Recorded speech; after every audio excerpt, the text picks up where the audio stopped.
నేటికి మంత్రిగా ప్రమాణ స్వీకారం చేసి ఒక సంవత్సరం అయింది.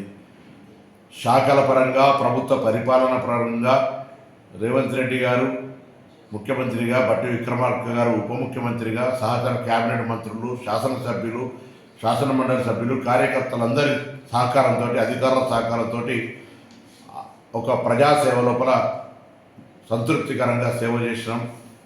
ప్రభుత్వం అనేక చారిత్రాత్మక నిర్ణయాలు తీసుకుంది.